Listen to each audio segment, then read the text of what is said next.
Om Sadashiva Samarambam Shankaracharya Madhyamam Asmadacharya Paryantam Vande Guru Param Param Vishwara Gurotmiti Murti Veda Vibhagine Vyomabda Vyapta Dehaya Dakshinamurtaye Namaha Sarva Vedanta Siddhanta Gocharam Tamagocharam Govindam Paramanandam Satguru Pranatoshmaham Om Shanti Shanti Shanti Om Namastê, bem-vindo a todos.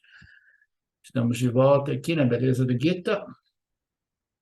Nós vimos na aula de ontem, nós concluímos a introdução do capítulo 6, né? O capítulo dedicado à meditação, e nós já determinamos, já compreendemos, né, que a meditação vedântica, ela é denominada Nididhyasana. Nididhyasana é muito sutil, né? É difícil a gente definir exatamente Nididhyasana, porque existem diversas sugestões de definições para o que seja o Nididhyasana, né? É uma forma de focar a mente nas declarações finais dos Upanishads, que uma vez elas tenham produzido, né, impressões muito profundas e claras no intelecto do indivíduo, o indivíduo ele permanece naquela condição, né, naquele estado de lembrança dessas declarações finais que se referem à sua real identidade, e fica naquele barato, né? Então, esta é a meditação vedântica, é a mente permanecendo focada nas declarações mais profundas e sutis da experiência humana, são as declarações a respeito da nossa real identidade, né? Então, este é o propósito do capítulo 6, mas cabe no início, né, ressaltar que existe também a meditação, né, mais especificamente denominada, né, Upasana, né? Existem as meditações para preparar a mente, né?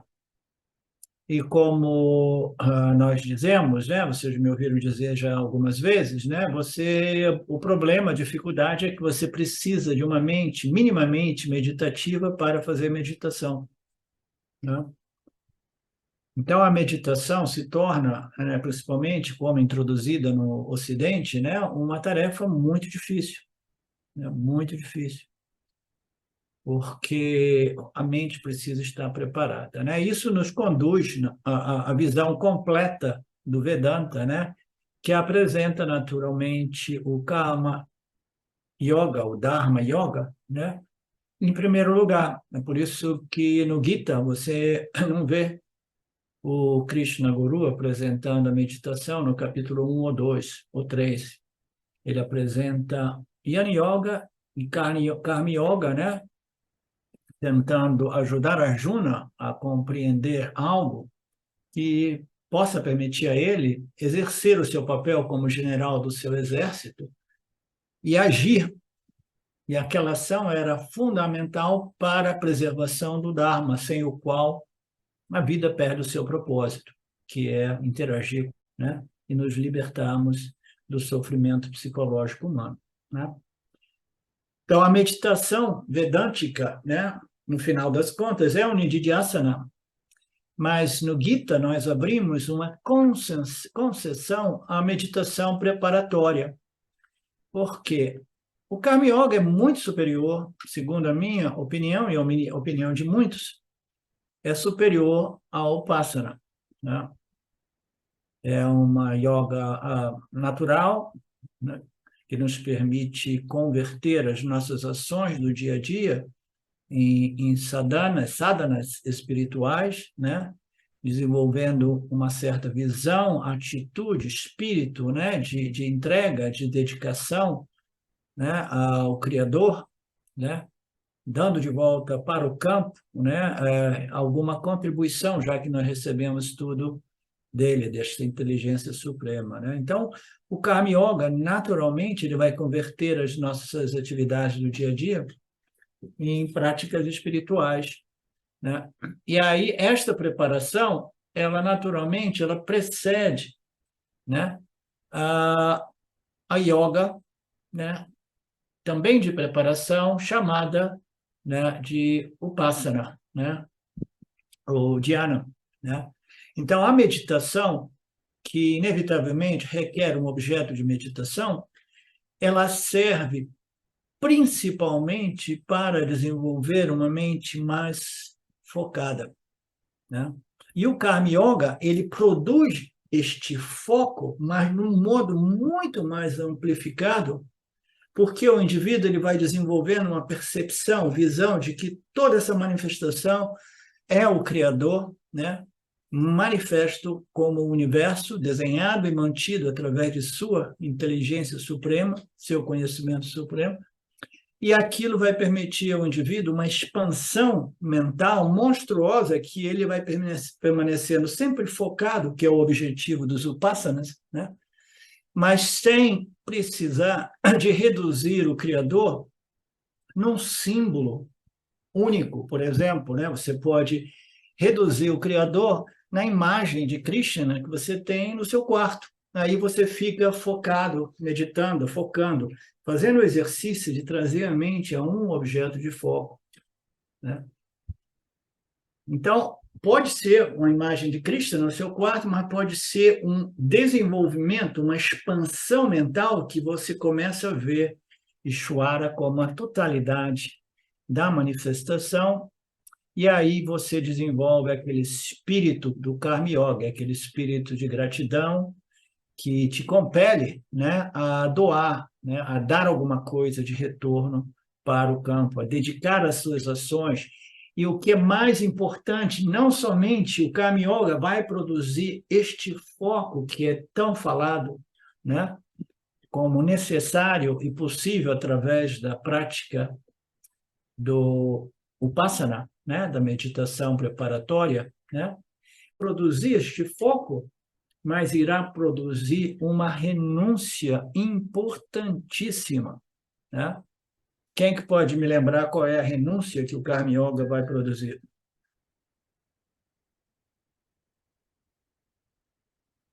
Resultado das ações. Então, o Karma Yoga ele vai renunciar, né, àquela ideia infantil de que ele tem controle sobre o seu destino. Ele vai renunciando, né, à ideia de que ele está em controle, né? Ele vai renunciando às preocupações e ansiedades decorrentes desta noção equivocada infantil, né? Então, ele vai vendo que tudo, né, segue uma determinada ordem, e esta ordem é chamada causa e efeito, ou, em outras palavras, karma. Ele recebe o parabada karma, o seu parabada karma individual, como praçada, com total confiança, né, no parabada, com total confiança nessa lei mais primordial que rege o campo de interação dos vivos humanos, né? Ações e seus resultados. Então, imagina o benefício do Karma Yoga, Marcelo. Você não somente está focando a sua mente no Lorde, porque você desenvolve esta visão, esse espírito, essa atitude de que tudo é o Lorde, você está dando de volta alguma coisa como uma retribuição ou contribuição. Não somente você, né, tem esse foco na sua vida, né? Já através de todos os nomes, cores e formas, você vê Ishvara e você vê tudo como uma possibilidade de você retribuir ou dar alguma coisa de volta. Não somente você desenvolve aquele foco, mas você se livra de quê? De todas as preocupações relativas, né, ou derivadas, né, provenientes desta falsa noção de que você tem controle sobre o seu destino, né? Então, a compreensão do Karma Yoga, ele produz não somente este foco, mas produz também uma renúncia renúncia da expectativa a respeito dos dias de amanhã. E a problemática humana é toda ela fundada na preocupação a respeito dos dias de amanhã. Né? A gente está sempre, né? E aí, será que eu vou ter segurança? Será que as coisas vão acontecer, né, me favorecendo? Né? Então, é por isso que em diversas passagens dos nossos textos nós dizemos que o Krishna diz, né, durante o Gita, né, que o Karma Yoga, às vezes, é quase tão libertador como o Jnana Yoga, como o autoconhecimento. Né? Você permanece focado com espírito, né, de devoção, de reverência, de gratidão, de doação, e sem problemas de ansiedade, expectativa e preocupações a respeito do dia de amanhã. O que virá, virá, o que será, será, eu aceito tudo como praçada, porque eu compreendi essa ordem inteligente, eu sei que tudo está ocorrendo para o meu bem. Né? Então, é quase tão libertador quanto moksha, quanto autoconhecimento, né? Então, dentro deste pano de fundo, né, deste contexto, nós entramos na classe de hoje falando sobre o Upasana, né, que é o Upasana de preparação, é uma atividade espiritual reduzir, né, as aflições, as ansiedades, as expectativas, os desejos e os medos, né, e vai permitir o indivíduo desenvolver essa capacidade de foco e expansão mental.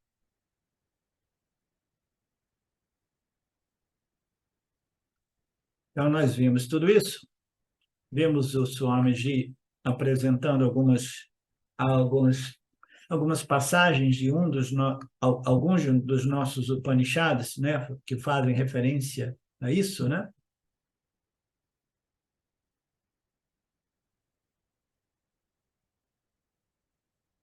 Assim como eu não preciso colocar qualquer esforço especial para experimentar a luz, né? Voltando para o início da nossa aula de hoje, né?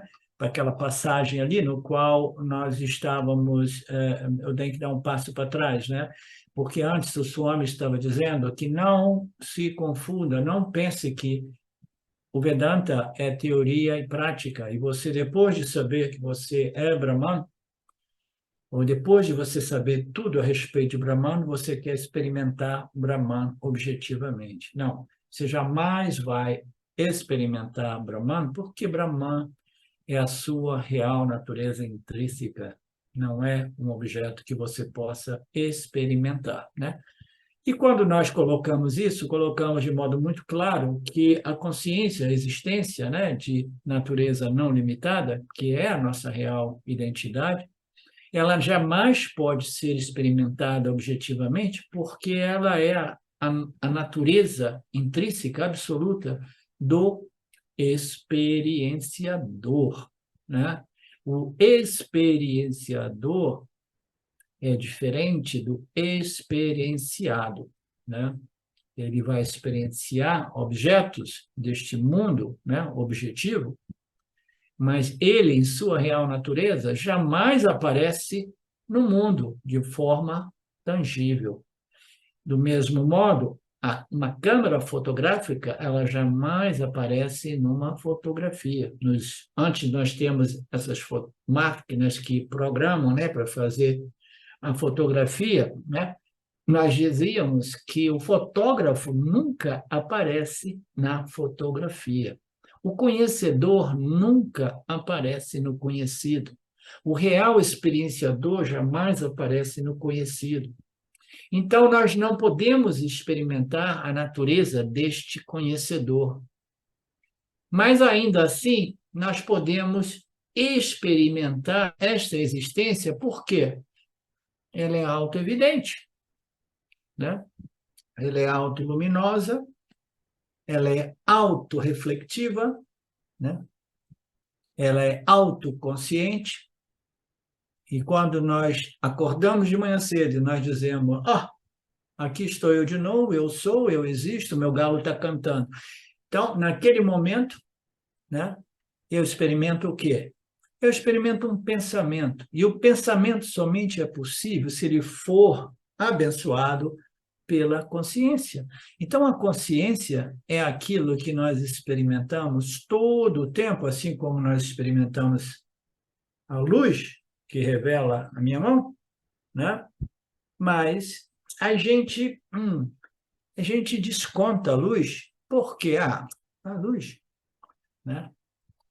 Do mesmo modo, a nossa consciência, ela está sempre ali como iluminando as nossas experiências na dualidade, né? E como ela faz isso? Ela reflete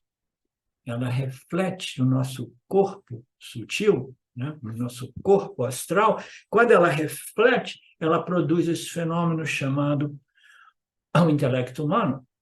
E este intelecto humano imediatamente experimenta Aham, eu sou, eu existo, e o mundo, Idam, Aham, Idam. Aham, Idam é a publicidade da consciência, né?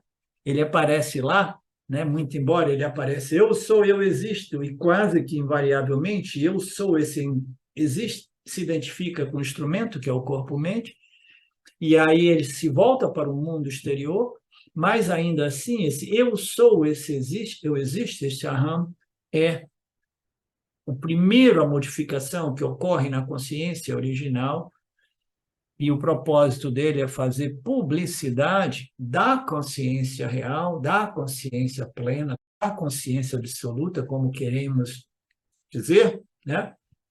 E para isso nós precisamos o quê? Como se diz, to trace back, rastrear este aham, né? Para compreender a sua origem, né? Rastreando esse aham para compreender a sua origem e a sua real natureza. Este aham, ele aparece no intelecto humano invariavelmente, aham corpus me, eu sou o corpo, né? E o Upanishad nos são lançados, né, pelo Lord, né, para que nós possamos desenvolver uma certa maturidade que nos permita entrar em contato com os Upanishads e analisar, avaliar, investigar as declarações finais que dizem que Aham Brahmasmi, eu sou a consciência infinitamente não limitada, eu sou o Brahman, eu sou o Paramatma, né? Este é o propósito do Vedanta, né? Então, por que eu estou falando isso? Diversas passagens dizem nós não podemos experimentar a consciência, mas a consciência ela é experimentada por nós 24/7, né?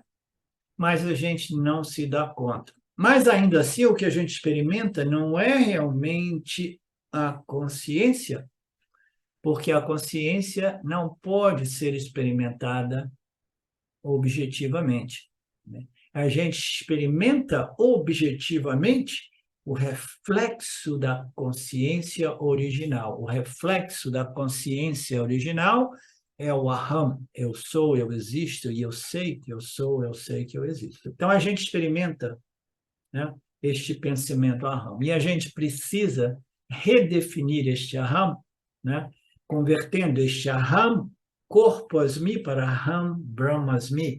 Eu sou a consciência infinitamente não limitada, né?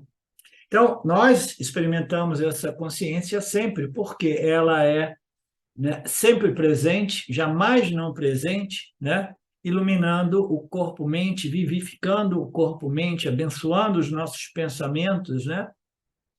E etc. Então, esta é a analogia apresentada aqui no início, ou no final da aula de ontem, a respeito da luz, né?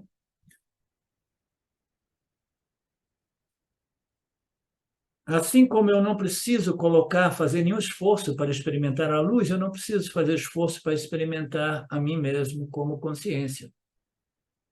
Que a consciência é aquele fator, aquele princípio que me permite ser consciente do mundo, ser consciente dos meus pensamentos, ser consciente, né, da minha mente.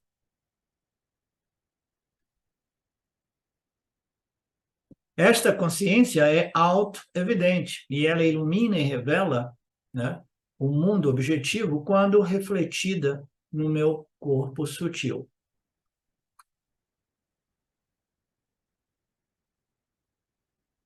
Nós ouvimos as palavras do professor, né, porque a consciência está presente, nos permitindo ouvir as palavras do professor. É por causa da consciência que eu compreendo as palavras do Vedanta. E a consciência é autoconsciente, isso é importantíssimo nós compreendermos, mas como é que eu vou saber, né, que eu estou experimentando a consciência, né? A consciência é auto-evidente, ela é autoconsciente, né? Você diz, eu tenho certeza absoluta de que eu sou e de que eu existo, né? Como consciência, né? Eu sou um ser consciente, né? Como é que você vai saber disso? Você vai se dividir em dois para compreender eu sou a consciência que compreendo que eu sou a consciência. Não, a consciência é autoconsciente, né? Ele é autoconsciente.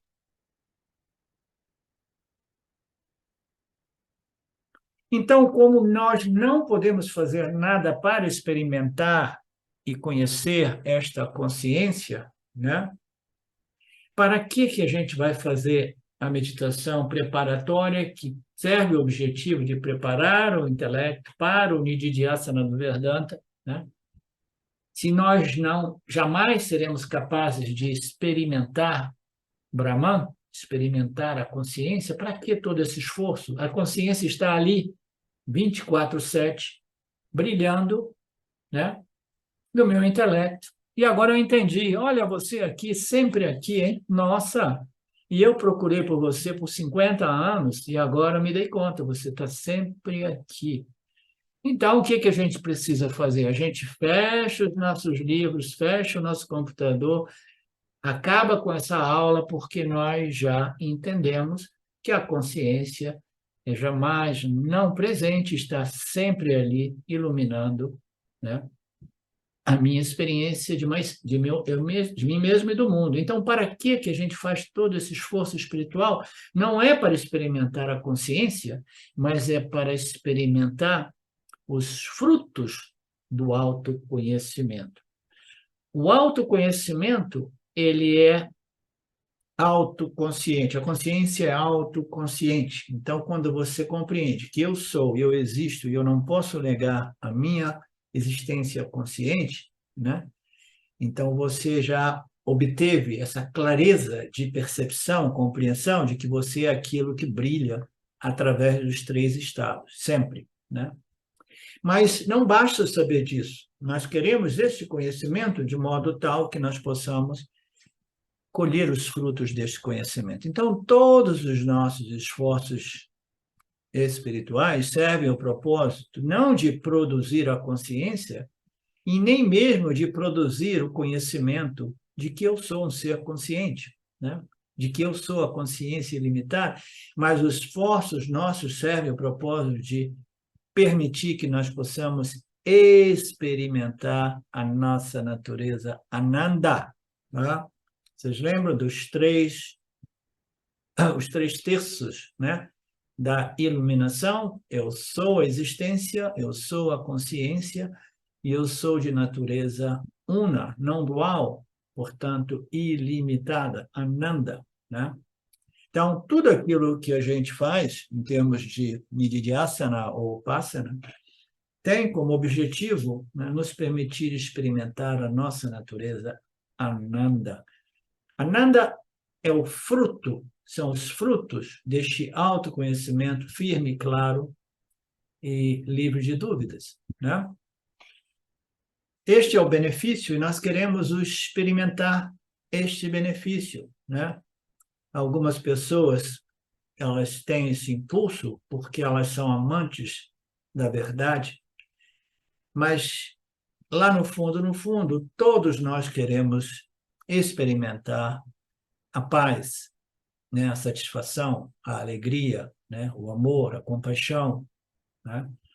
Este é o Ananda, este é o fruto do autoconhecimento. E todos nós o queremos. O sentimento de segurança de que nada pode realmente afetar, sua confiança no seu autoconhecimento é absoluta. Esta é a libertação enquanto ainda encarnados, né? Requer a assimilação deste conhecimento, que requer muita dedicação, consistente, persistente, sistemática, com a ajuda de um professor competente.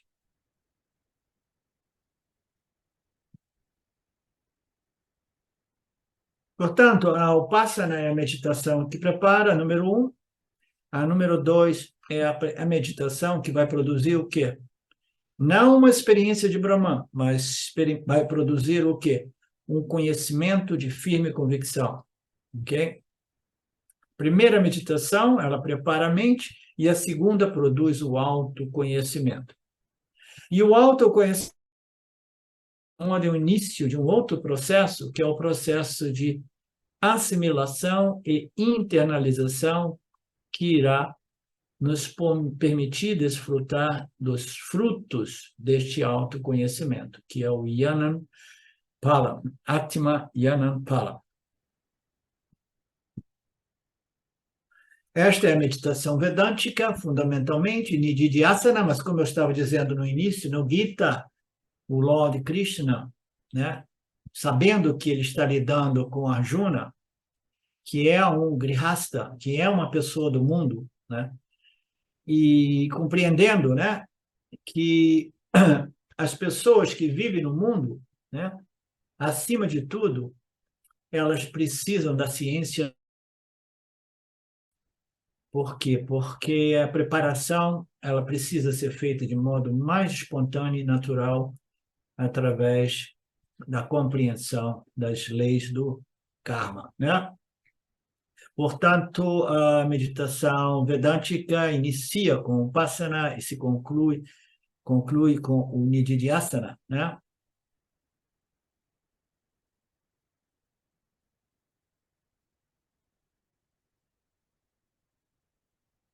Ok. Então, o Swami Paramarthananda aqui, ele fez um esforço de estruturar o sexto capítulo, dividindo em 5 tópicos principais. Okay? Ele chamou o primeiro preparativo, né, 5 tópicos, lembrem disso, ele chamou de Bahiranga Sadhanani, né? São preparativos gerais para a meditação. São disciplinas gerais, né, para que a gente possa entrar no mundo do Vipassana, né? Não é uma disciplina a ser praticada um minutinho antes de você sentar na sua poltrona preferida para fazer o seu Vipassana. Mas é um grupo de observações, disciplinas de vigilância, de regulação, né, de observação, né, que devem ser adotadas durante todo o nosso dia, nas nossas transições do dia a dia. Então, aqui ele está dando um outro nome para isso, chamando samanya. Samanya é equanimidade, né? É uma sadhana de equanimidade, né? Então, ele está batizando esta preparação, né, inicial como uma sadhana que produz uma equanimidade. Essa equanimidade, que é uma disciplina generalizada, ela nada mais é do que o Karma Yoga, né? Porque somente através da compreensão da ciência do Karma, Dharma, Yoga, nós desenvolvemos uma equanimidade, um samanya, né, a respeito dos nossos parábadas, né? Por quê? Porque nós precisamos de uma mente tranquila para nós fazermos o nosso Vipassana quando nós chegamos em casa depois de um dia de trabalho, por exemplo, né? Então, esta disciplina geral nada mais é do que o Karma Yoga, mas eles utilizaram uma outra expressão nessa passagem chamada Samanya Sadhanani, né? Então, é uma sadhana, uma prática de equanimidade, né, que somente é possível durante as nossas transações do dia a dia, como Karma Yoga, né? Ele diz, eu vou te explicar melhor mais tarde sobre tudo isso. Aí ele diz, na segundo ponto, né, nós temos disciplinas de preparações específicas, né, Vishesha Sadhanani, né, mas apenas antes de termos a meditação real. Elas são chamadas de Vishesha ou Antaranga Samadhi, ou traduzido preparação específica, tá? Então, nós temos uma preparação geral, né? Umas preparações específicas, né?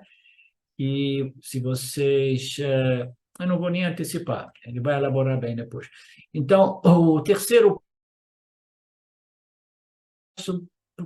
próprio da meditação. O que é meditação? Existem diversas, como se diz, definições, né? As pessoas pensam que seja permanecer quieto, sentado, silencioso, né? E para experimentar uma mente tranquila, né? Purificada, né? Não significa realmente experimentar nada que seja extraordinário ou destruir a mente, né? Ou transcender a mente, significa simplesmente tranquilizar a mente, né? Então, este é a definição do Vipassana em seu estágio inicial, é acalmar a mente, né?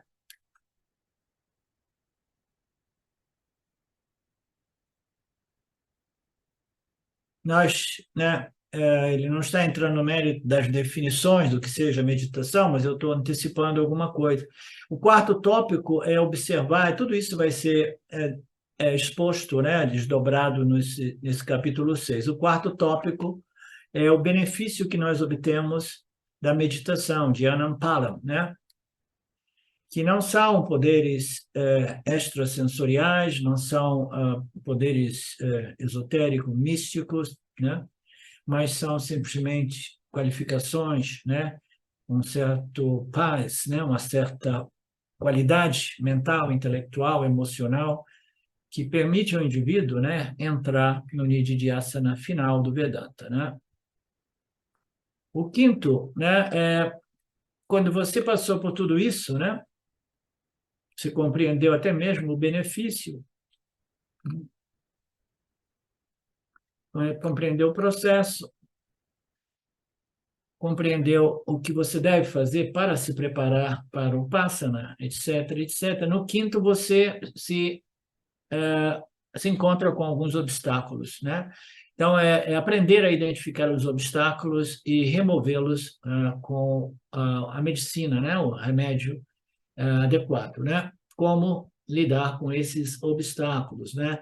Como são esses obstáculos? Nós sabemos, se a mente estiver condicionada por muito tamaguna, nós tendemos a dormir, né? É um sono legal, né? O sono durante a meditação é um sono gostoso. Não sei se vocês lembram, já experimentaram isso, né? Então, mas não é esse o propósito, não é dormir bem, né? Tem gente que gosta de meditar porque serve para combater a insônia, né? Você começa a meditar e você dorme, né? Não, mas esses obstáculos eles precisam ser removidos, né? Para que nós possamos, né, ter sucesso neste processo de Vipassana, né? Ou de Nididhyasana. Portanto, o Swami apresenta esses 5 tópicos, tá? Destes 5, Krishna começa com a preparação geral. Eu vou lhe contar o significado da preparação geral, mas eu já antecipei para vocês, né? É simplesmente observar a minha mente, ser disciplinado, ser vigilante, né? É observar se eu estou, né, observando o Dharma, né? Observar as minhas expectativas infundadas, né, a respeito do Parabhada. É uma forma de meditação que permanece no fundo da mente enquanto nós interagimos com o campo, né? A gente está transacionando, mas a gente tem este trabalho de fundo, né, que permite que nós estejamos vigilantes, né? Para quê? Para evitar reações violentas, reações emocionais violentas que poderão comprometer a minha com a capacidade discriminativa naquele momento, né? Como nós sabemos, se nós não estivermos vigilantes, né, nós podemos ter reações emocionais que irão sim comprometer a nossa capacidade de discriminação, né? A doença do samsara, ela existe, ela está pronta para se manifestar como raiva, irritação, né? Decepção, expectativa, frustração, inveja. E aí, quando a gente vê, a gente produz cicatrizes ainda mais profundas, né? Em nossas mentes, que serão obstáculos ainda mais profundos, né? Então, nós temos que manter uma certa vigilância, né? Uma certa equanimidade para evitar essas reações violentas que comprometem, dificultam ainda mais, né? O nosso crescimento.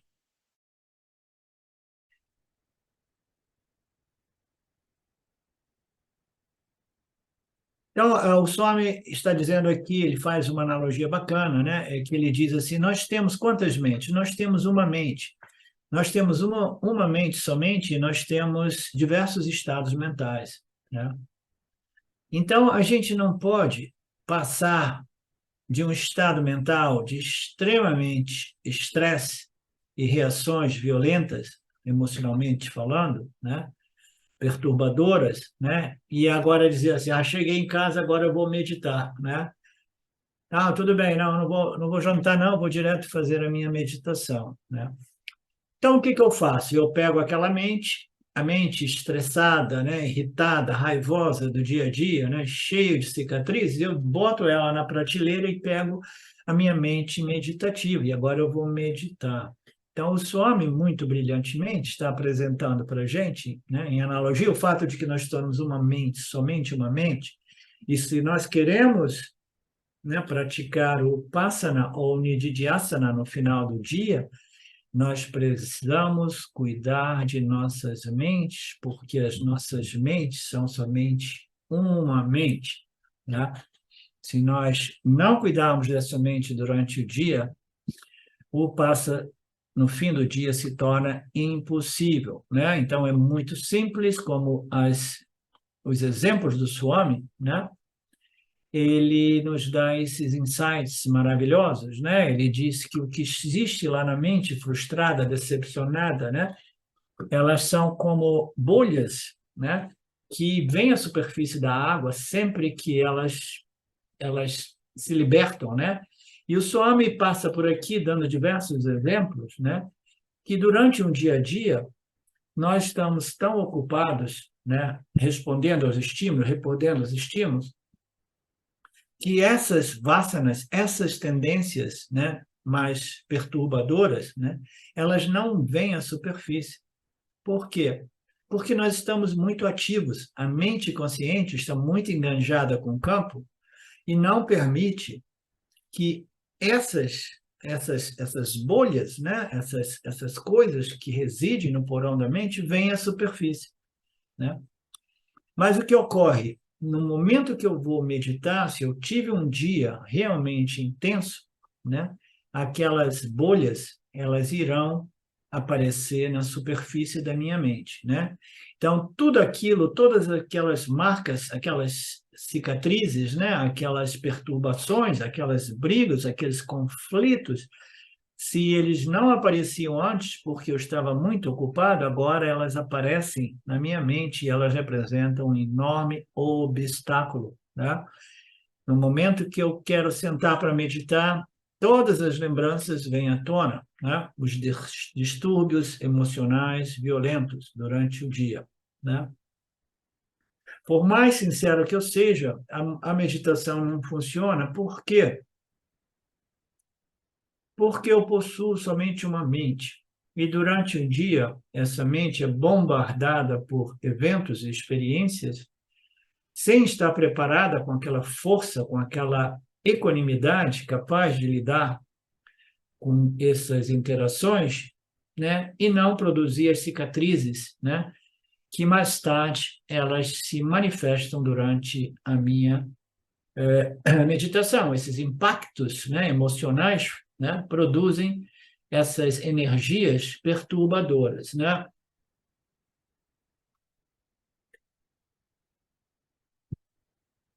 Portanto, só existe uma saída, né? É aprender a lidar com a mente, cuidar da mente, através das interações do nosso dia a dia. Você vê essa conversa onde é que vai sendo conduzida? Então, você não consegue realmente produzir uma mente contemplativa e meditativa, né? A menos que você seja um bom karma yogi, né? Manter esse equilíbrio, né? Minimizando os impactos do dia a dia, né? Absorvendo os impactos adversos, né? É chamado de samatvam, né? Um equilíbrio mental, emocional, psicológico que reduz imensamente, né? Os impactos emocionais violentos, né? Que perturbam e que nos impedem de fazer esse trabalho espiritual, né? Então, nós precisamos desenvolver esse equilíbrio emocional. O Swami ele faz um parênteses para dizer que o objetivo desta preparação geral não é criar, produzir uma mente não emocional, uma mente sem emoção, né? Não. A mente ela foi desenhada para produzir pensamentos e sensações a respeito daqueles pensamentos barra objetos, né? Então, é inevitável, ela precisa ser. Existem mentes que são mais emocionais, mais sentimentais, né? Que têm um potencial de serem transformadas em mentes muito devocionais, né? E existem mentes que são menos emocionais. O Vedanta não é contra a mente emocional. O Vedanta não é a favor de uma mente puramente fria, seca, árida, sem nenhuma emoção que seja. Não, não. O Vedanta, muito embora muitas pessoas pensem que ele é seco, árido, sem nenhuma emoção, sem nenhum juice, sem nenhum néctar, né? O Vedanta ele não é realmente a favor de uma mente seca, né? As emoções elas são muito bem recebidas, elas são importantes, elas são indispensáveis, de fato. Existem sociedades, existem culturas, e eu conheci algumas delas, principalmente nos países mais escandinavos, né, mais no norte da Europa, onde as pessoas praticamente não experimentam emoções, entendeu? Então, não, o Vedanta não é a favor disso. Ele simplesmente ele diz que as emoções precisam ser purificadas através desse processo espiritual, né? De tal modo que elas possam ser refinadas e convertidas em devoção, compaixão, tia e etc., né?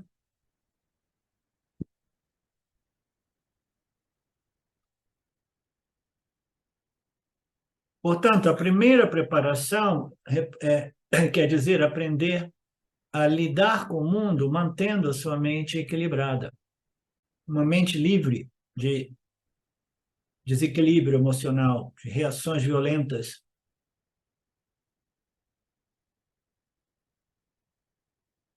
E como nós desenvolveremos esta mente equilibrada, né, no sentido relativo do termo, nós chamamos isso aqui de samatvam, equanimidade, uma mente equânime, que nada mais é do que uma mente do Karma Yoga, né?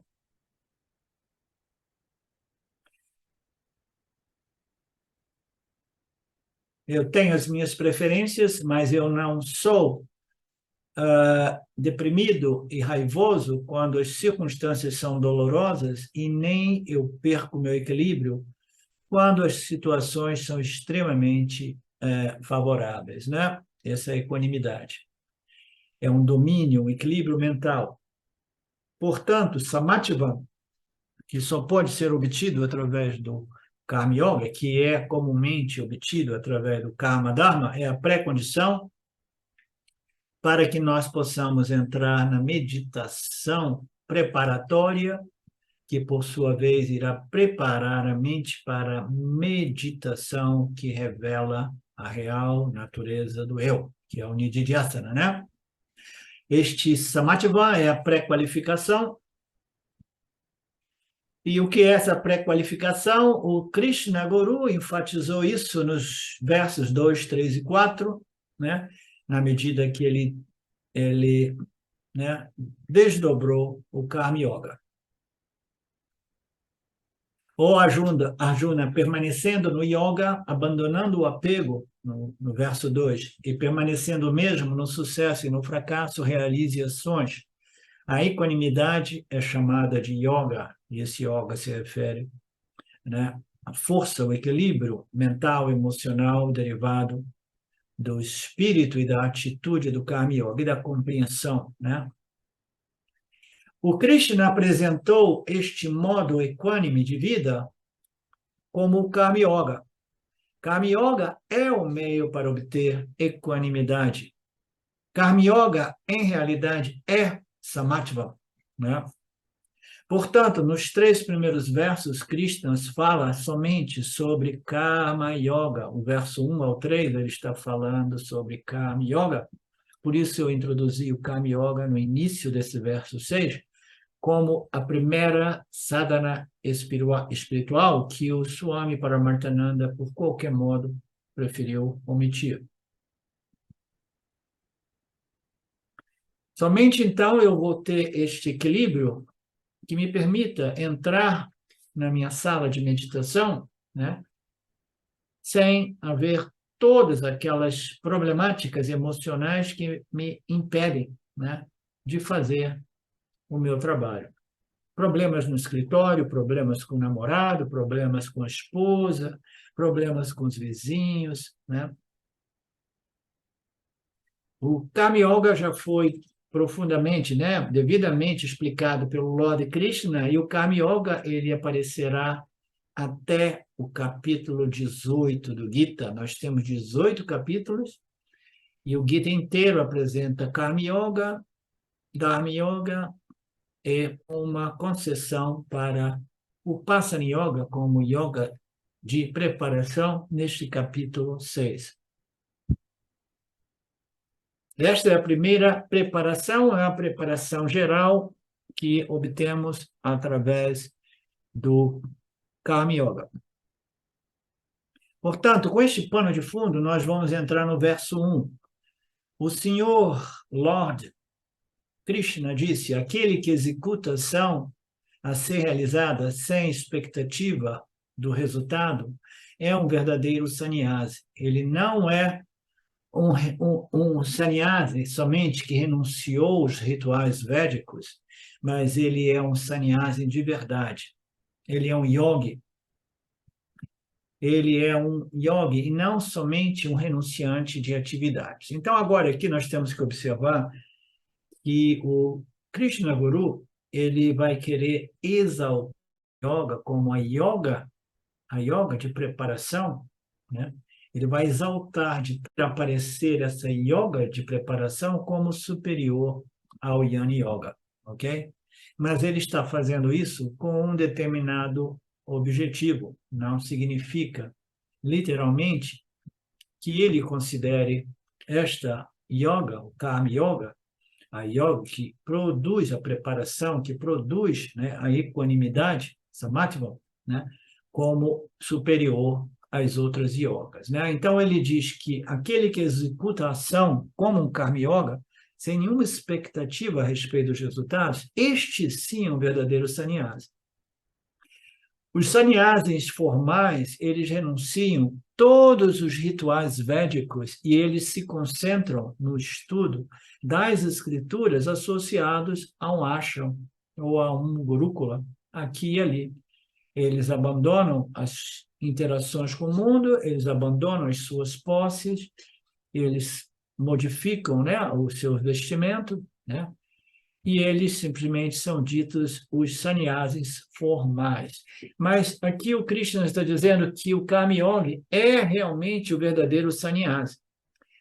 Então, sannyasi significa o quê? Aquele que renunciou, o renunciante, né? E como nós já antecipamos aqui, este renunciante, ele não renuncia simplesmente àquelas atividades ritualísticas dos Vedas, né? Ele não renuncia simplesmente à sua interação, os seus papéis sociais, né? Ele está dizendo que ele é um renunciante verdadeiro, por quê? Porque ele renunciou às expectativas a respeito do seu destino, do seu parâmetro, né? Esta é a renúncia interior ao nível do Karma Yoga. A nível do Karma Yoga, esta é a renúncia, e o Lord Krishna, o Krishna's Guru, está exaltando essa, comparando com o quê? Com os sannyasas que renunciaram aos rituais, renunciaram os papéis sociais, mas ainda assim não renunciaram àquilo que é mais importante, que é renunciar o ego, o sentimento de que eu sou um grande sannyasi, eu sou isso, eu sou aquilo, eu sou superior aos grihastas, etc, etc.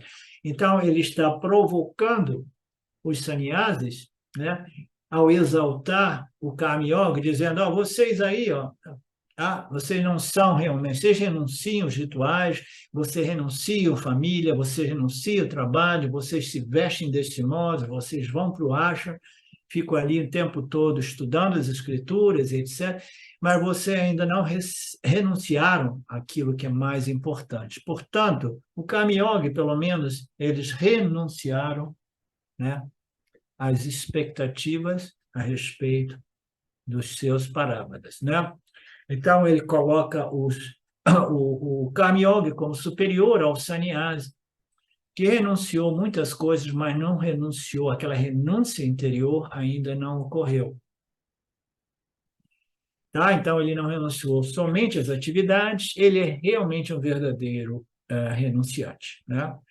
Então, é uma provocação grande, a gente vai ver que o Shankaracharya não gostou dessa provocação, mas ele explicou, porque ele, sendo um gênio, né, da nossa Sampradaya, ele compreendeu, né, que é simplesmente um modo de exaltar o Karma Yoga como a yoga mais importante, principalmente considerando que 99,999% dos seres humanos, e Karma Yoga é a yoga mais apropriada para preparar a mente para o Nididhyasana, que produz, né, a internalização e a frutificação do autoconhecimento.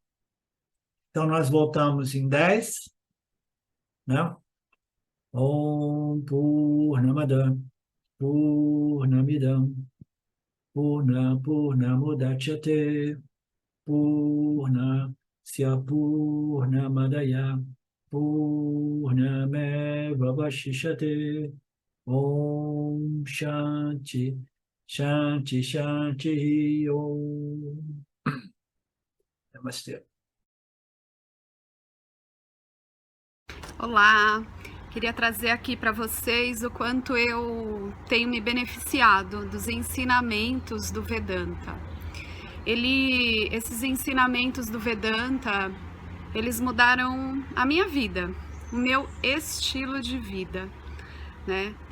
A partir de uma compreensão sobre Jagata, o mundo, sobre essa pura inteligência, Ishvara, sobre o Jiva, né? A mente, o funcionamento, sobre a aplicação do Karma Yoga diariamente na vida, o quanto isso beneficia a purificação da mente, né? Para poder daí acessar aquilo que é mais valioso. Aliás, eu diria sem valor estimável, inestimável, né? Uma riqueza profunda, que é a compreensão sobre os ensinamentos de Satya, a consciência, a existência ilimitada que sou. Bom, eu sou uma aluna de Vedanta, desse grupo, Vedanta Brasil, que iniciei a jornada, estou no começo da jornada, mas essa jornada seria impossível sem a o apoio diário de um professor qualificado, o professor Arlindo Nagar, nosso professor, que dedica a sua vida, que dedica as batidas do seu coração exclusivamente para o ensino do Vedanta. Ele gosta de usar a frase, o coração que se doa recebe. Então ele é esse coração que doa. E aí a minha pergunta e o meu convite é: e você? Tem se beneficiado também dos ensinamentos, da compreensão, da clareza desses ensinamentos que são trazidos para nós? Sim? Se sim, o coração que doa recebe. Então o convite é: se você se beneficia, você pode também fazer uma doação. Essa doação, ela é necessária, apropriada, para a manutenção, né, desse ensinamento vivo diariamente para nós. E é um convite para que a gente possa nutrir esse grupo com o dar e o receber. E se você se beneficia, tenho certeza, qualquer valor mensal é suficiente. É o valor que o seu coração sentir, mas é um valor apropriado.